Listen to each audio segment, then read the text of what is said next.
नमस्कार।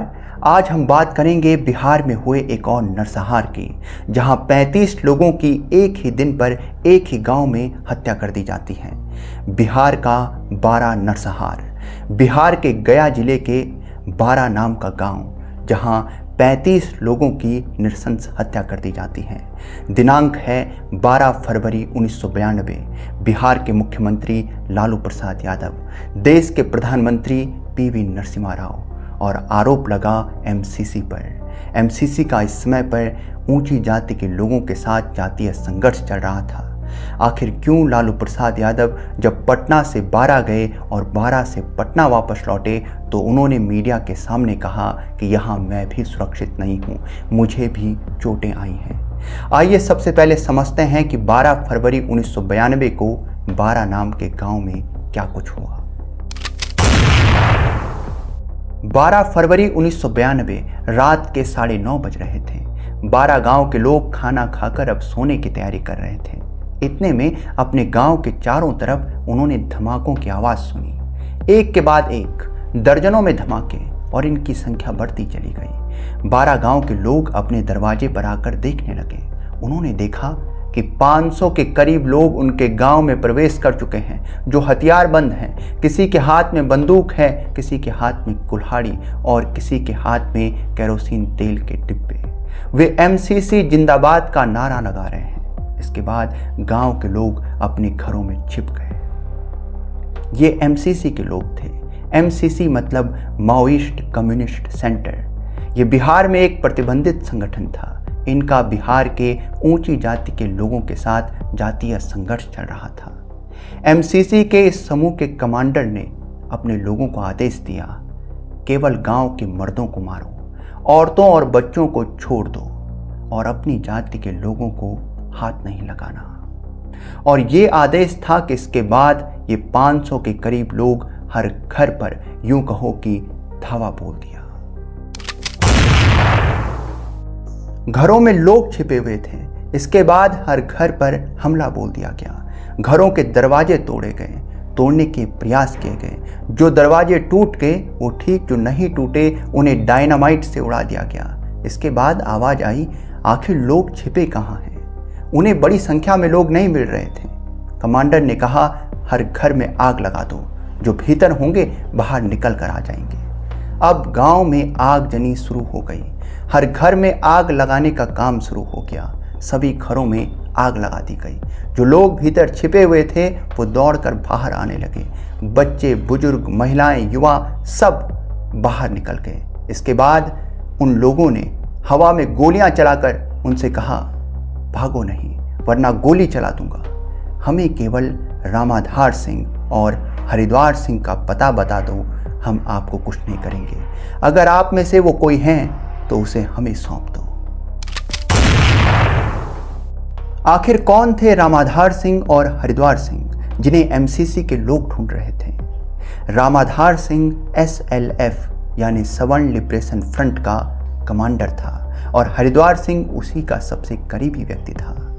रामाधार सिंह और हरिद्वार सिंह को ही एमसीसी के लोग ढूंढ रहे थे। भूमिहारों का गांव था बारा। एसएलएफ भूमिहारों की एक निजी सेना थी। तो बारा, जो कि 50 मकानों का एक गांव, जिसमें लगभग 40 मकान भूमिहारों के थे, 300 के करीब आबादी थी, उस पर बदला लेने के लिए ही एमसीसी के लोगों ने हमला किया। वे रामाधार सिंह को ढूंढ रहे थे। इसके बाद आगे क्या हुआ? गांव के लोगों ने कहा, काका हमें नहीं मालूम रामाधार सिंह कहाँ है, वो तो कई दिन से गांव भी नहीं आए। अब ये कहने के बाद एमसीसी के लोगों ने हवा में बंदूक चलाते हुए कहा, तुम झूठ कह रहे हो, हमें रामाधार सिंह को हमारे हवाले कर दो। उन लोगों ने जब इनकार किया कि हमें नहीं मालूम, उन्हें झूठा कहकर उन्हें बांध दिया गया और एक साथ उन्हें नहर की तरफ ले जाया गया। गांव की महिलाएं उनके पीछे भागने लगी, कहने लगी, हमारे पति को छोड़ दो, हमारे पिता को छोड़ दो, मेरे बेटे को छोड़ दो। लेकिन उन्हें धक्का मारकर पीछे कर दिया गया। नहर के पास इन सभी लोगों को ले जाया गया जिन्हें बांधा गया था। अब एक एक कर उनके चेहरे पर टॉर्च चमकाई गई और देखा गया कि इनमें कौन रामाधार सिंह है, कौन हरिद्वार सिंह है। कमांडर ने जब सबकी तलाशी की, कोई मिला नहीं। उन्होंने कहा कि इन सबको मार दो, इन सबको कुल्हाड़ी से काट दो। अगर इनमें कोई रामाधार सिंह होगा भी तो इससे कोई फर्क नहीं पड़ता, वो भी मारा जाएगा। अब तक 10:30 बजे का समय हो चुका था। नहर के किनारे एक के बाद एक व्यक्ति की हत्या की जा रही थी। ये लगभग 100 आदमी थे जिन्हें बांधा गया था और एक के बाद एक इन्हें मारा जा रहा था, कुल्हाड़ी से काटा जा रहा था। इनमें से कुछ लोगों ने जब यह देखा तो वे भागने की कोशिश करते हैं, खेतों की तरफ भागने लगते हैं। उनमें कई लोगों पर गोली चलाई गई और वे वहीं मर गए। कुछ लोग भागने में सफल भी हुए। इसी दौरान यहाँ से 2-3 किलोमीटर दूर पुलिस जो कि पेट्रोलिंग कर रही थी, उन्होंने देखा कि 12 गांव में आग लगी हुई है। आग की लपटें आसमान छू रही हैं। उन्हें मालूम हो गया कि वहाँ कुछ दिक्कत है। वे गांव की तरफ बढ़ने लगे, लेकिन रास्ते में बड़े बड़े गड्ढे हुए थे, पेड़ रास्ते में गिराए गए थे। वे समझ गए कि यह एक हमला हुआ है जो कि 12 गांव में है और वहाँ पर आग लगा दी गई है। उन्होंने तुरंत ही गया में एसपी साहब को फ़ोन किया और कहा कि आप पुलिस के साथ यहाँ पहुँचे, 12 गांव में हमला हो गया है। और 12 गांव में इस हमले की खबर पाते ही गया से एसपी साहब और उनके साथ 20-25 पुलिस के जवान गांव के लिए 12 गांव की तरफ बढ़ने लगते हैं। रास्ते में उनकी नक्सलियों के साथ मुठभेड़ होती है। कई पुलिस वालों को गोलियां लगती हैं। सुबह 3 बजे के करीब वे गांव में पहुंच पाते हैं।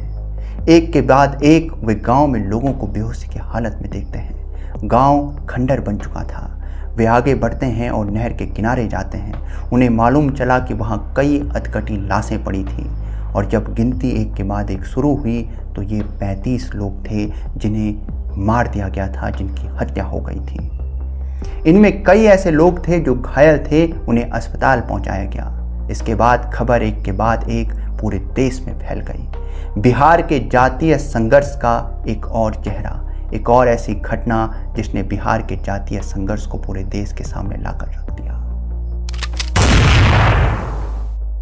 अब तक बिहार में जनता दल की सरकार बन चुकी थी। लालू प्रसाद यादव मुख्यमंत्री थे। अभी उन्हें 2 साल भी पूरे नहीं हुए थे मुख्यमंत्री पद पर कि 12 में एक भीषण नरसंहार देखने को मिला। कांग्रेस और बीजेपी के लोग लालू प्रसाद यादव से इस्तीफे की मांग करने लगे।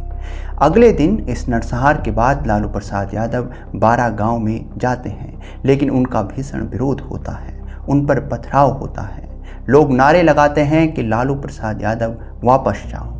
वे गांव से बाहर निकल आते हैं। हालांकि बाहर वे इस बात की घोषणा करते हैं कि इस नरसंहार में जिन जिन लोगों ने अपने अपने लोगों को गंवाया है, उन परिवारों को 1-1 लाख रुपए दिए जाएंगे। इसके बाद वे पटना आते हैं और वे पटना में कहते हैं कि यहाँ मैं भी सुरक्षित नहीं हूँ, मुझे भी चोटें आई हैं। जगन्नाथ मिश्रा और भागवत झा आजाद ने शासन और प्रशासन पर गंभीर आरोप लगाए। 2 दिन पहले ही इस नरसंहार से पुलिस गांव गई और लाइसेंस वाले और देसी हथियार सभी को जब्त कर लिया। इसके अलावा गांव के समीप एक पुलिस चौकी थी, उसे भी हटा दिया गया। इस प्रकार इसे एक साजिश करार दिया गया। शासन और प्रशासन पर गंभीर आरोप लगे। प्रशासन ने हालांकि इन आरोपों को लगातार खारिज किया। जगन्नाथ मिश्रा ने तो अपनी ही पार्टी के सीताराम केसरी पर गंभीर आरोप लगाए। उन्होंने कहा कि बरसीमा में सीताराम केसरी ने जो भाषण दिया उससे लोगों को उकसाया गया है। इस तरह के अनेक बात अब उठकर सामने आने लगी। बिहार का यह नरसंहार एक बार फिर से बिहार के जातीय संघर्ष को पूरे देश के सामने लाकर खड़ा कर देता है। देश के पूर्व पीएम चंद्रशेखर पटना पहुंचते हैं। उन्होंने एक बड़ा बयान दिया। उन्होंने कहा कि अब लालू प्रसाद यादव को मुख्यमंत्री के पद पर बने रहने का कोई अधिकार नहीं है। बिहार में शासन व्यवस्था, प्रशासन और कानून शून्य है। ये बयान बहुत बड़ा था, इसलिए क्योंकि 2 साल पहले लालू प्रसाद यादव जिनके समर्थन से मुख्यमंत्री बने थे वो चंद्रशेखर थे।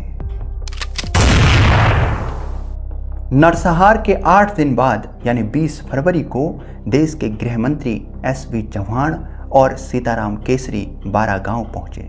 वे गांव में प्रवेश कर रहे थे कि उनका घोर विरोध हुआ। कहा गया कि सीताराम केसरी लालू प्रसाद यादव के साथ मिले हुए हैं और सीताराम केसरी यहाँ से वापस जाओ के नारे लगे। लालू प्रसाद यादव को बर्खास्त करो के नारे लगे। और इस प्रकार से एसपी चौहान ने लोगों को मनाने की कोशिश भी की, लेकिन वे नहीं माने और ये दोनों नेता वहाँ से वापस लौट गए। इसके बाद लालू प्रसाद यादव ने केंद्र से सीबीआई जांच की मांग की, लेकिन केंद्र सरकार ने यानी पीवी नरसिम्हा राव जी की सरकार ने इसे मना कर दिया। इस प्रकार से एक बार फिर से देश में बिहार का जो जातीय संघर्ष रहा, उसकी एक और चरम घटना देखने को मिली।